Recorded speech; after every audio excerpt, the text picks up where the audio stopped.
The relationship between the New South Wales Premier and the Queensland Premier is still a little bit icy. The earlier COVID update, we heard that New South Wales has gone 16 days straight with no new cases of local transmission, 5 in hotel quarantine. But we also got an update from the Chief Health Officer, Dr. Kerry Chant, who said that they've been doing investigations into this Moss Vale cluster just to the south of Sydney, and they've been able to now link, through blood work and genomic testing, 5 of those cases to the Liverpool Private Health Clinic cluster.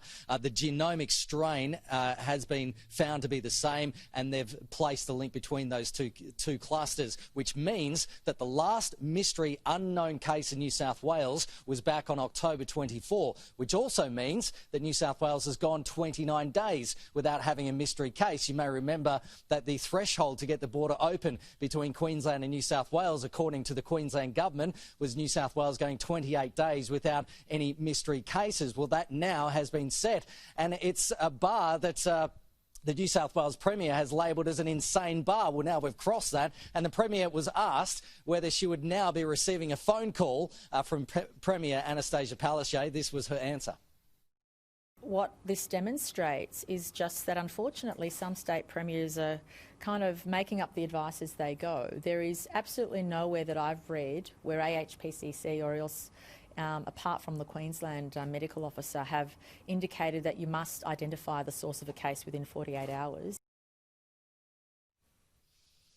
The Queensland border, of course, still closed for people in the Greater Sydney region, but there was an announcement of an easing of restrictions in New South Wales. We'll go through some of those 3 now. Increased capacity for outdoor religious services, so 500 people allowed outdoors, but must be seated 1 person per 2 square metres. Up to 30 carol singers allowed outdoors. A limit of 5 indoors remains. Churchgoers can participate in singing, but if you're over 12 years old, it's strongly recommended that you wear a mask.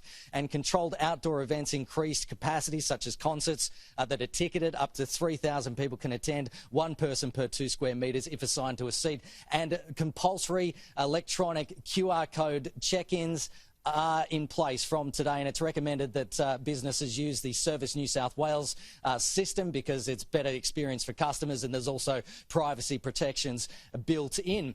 But the Premier also flagged that there may be a further easing of restrictions this week, potentially on Wednesday. Here's more on that. During the week, I want to foreshadow that unless some major unexpected event occurs, we will be announcing further easing of restrictions, especially in light of the festive season and especially given how well New South Wales has been doing with community transmission. Kieran, there was actually a funny moment at the press conference. Premier Gladys Berejiklian said there may be an easing of restrictions through the week, and then Brad Hazzard, the Health Minister, said, "We're doing it on Wednesday." And the Premier said, "Oh, you weren't meant to give that away." Yeah, potentially on Wednesday we'll get a more easing of restrictions then.